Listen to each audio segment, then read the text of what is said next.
Coucou tout le monde, j'espère que vous allez bien. Bienvenue sur ma chaîne YouTube. J'espère que vous êtes en train de passer une belle semaine et que tout se passe comme vous voulez. Moi ça va. J'ai une semaine assez longue et compliquée, mais contente que ça soit le week-end et que je puisse faire un peu tout ce que j'aime, comme filmer des vidéos YouTube. Donc dans la vidéo d'aujourd'hui, je voudrais parler de 5 choses à savoir si vous voulez vivre aux États-Unis. J'ai eu beaucoup de questions sur ma vidéo précédente de gens qui m'ont dit ah bon je pense venir m'installer aux États-Unis, ou bien mon petit frère veut venir, ou bien ma tante veut venir, mon cousin veut venir. Ce serait bien que tu fasses une vidéo où tu parles de c'est quoi, quelques réalités de là-bas, quoi. Des choses à savoir, des choses que vraiment les gens ne savent pas forcément. Je me suis dit, ah ok, bon, voilà, j'ai réfléchi un peu. Je me suis dit, ok, j'ai quelques trucs qui, je pense, qui vont vous plaire. Donc, sans plus tarder.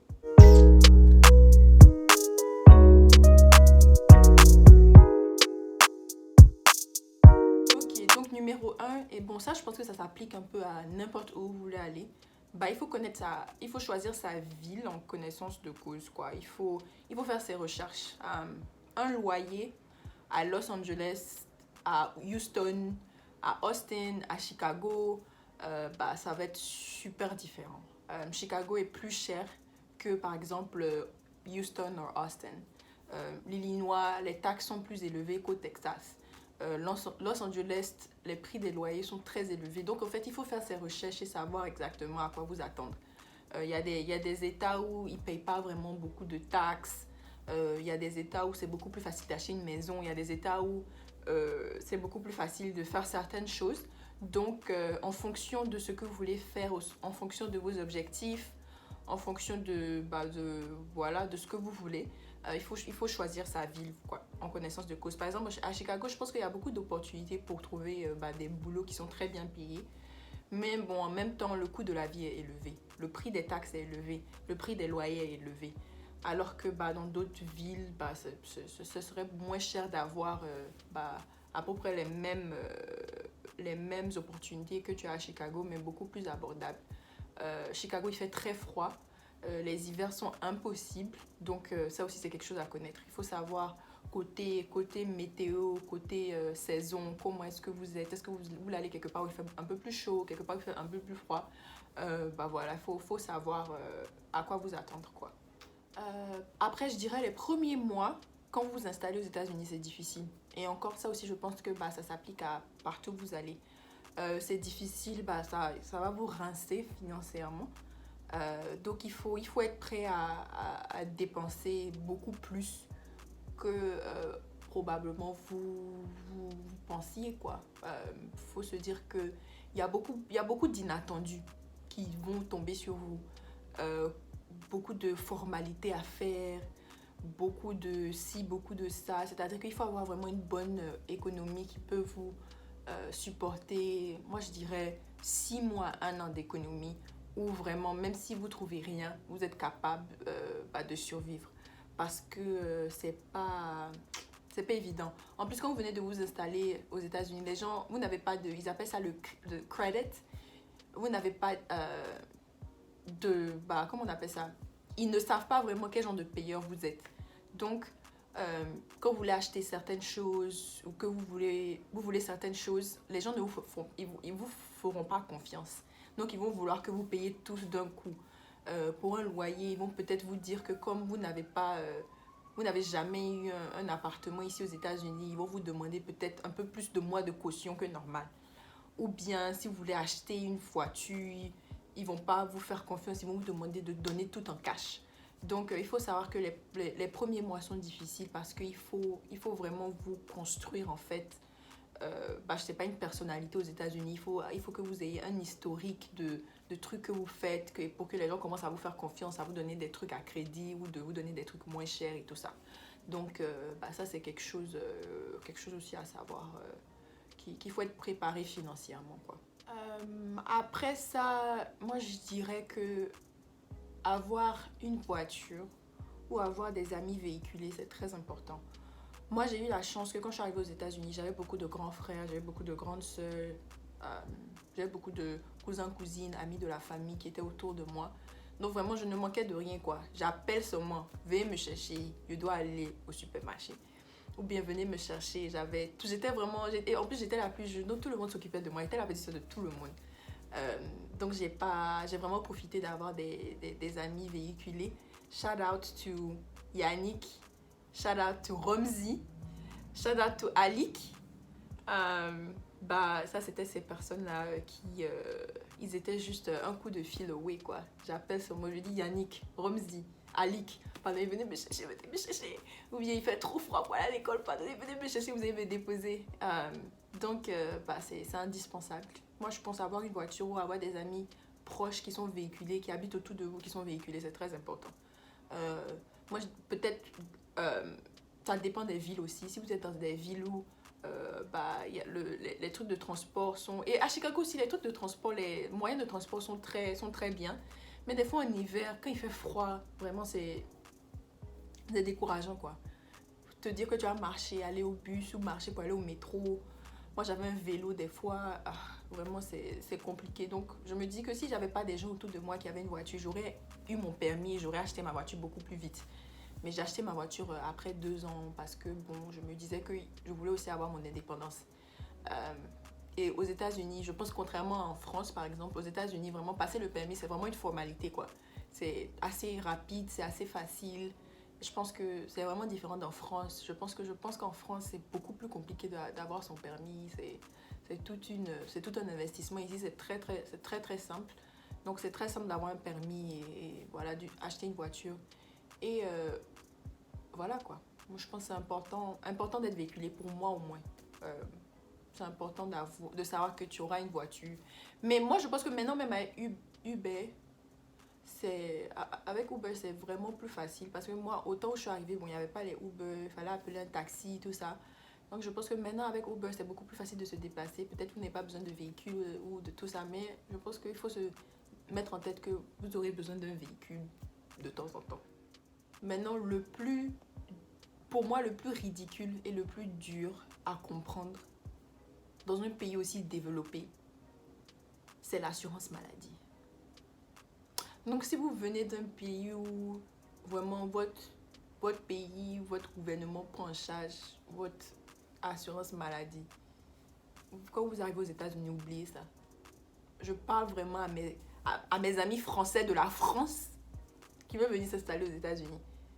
Assurance santé, assurance maladie, c'est de la merde. Si vous avez de la chance de travailler pour une compagnie où ils prennent en charge une partie de votre assurance maladie ou bien même l'intégralité, Dieu merci, profitez-en. Mais si c'est vous-même vous devez payer votre assurance maladie, non, mais les gars, c'est des malauds. Même quand tu payes assurance santé là, et puis tu as un problème, ils prennent pas tout en charge, hein. Ils ont plein de formules bizarres. Par exemple, moi, l'assurance santé sur laquelle je suis, c'est V80 et un déductible de $1000. C'est-à-dire que je touche du bois si quelque chose m'arrive. Et que, par exemple, je vais à l'hôpital et que ma facture, c'est $4500. Je vais payer $1000 d'abord. Maintenant, sur le reste de la facture, donc sur les 3500 qui restent là, eux, ils vont payer 80%, moi, je vais payer 20%. Et je paye assurance chaque mois. C'est quoi ce genre de choses? Et si tu veux qu'ils prennent tout à 100%, vraiment, c'est cher! Donc, voilà, c'est des choses à savoir que l'assurance santé ici, vraiment, c'est de la merde. Moi, toutes mes expériences à l'hôpital, je remercie Dieu que j'ai pas eu vraiment de gros problèmes et tout ça. Peut-être j'ai eu une gastro une fois. Je suis allée au IR en urgence et je suis venue à la maison. Je pense que j'avais une facture de 1000 quelque chose à payer, tout ça. Cauchemar.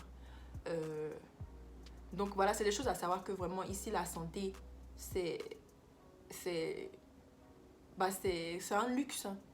Avoir une assurance santé et tout ça, avoir une bonne assurance santé où on vous prend en charge, c'est un luxe. C'est vraiment un luxe, c'est quelque chose. Comme moi vraiment ça m'étonne. Quand les gens viennent ici pour accoucher, je me dis, il doit avoir beaucoup d'argent, quoi. Et finalement, mon dernier point, c'est comment l'importance d'avoir la green card ou la carte de résident permanent. Moi, je pense que c'est très important.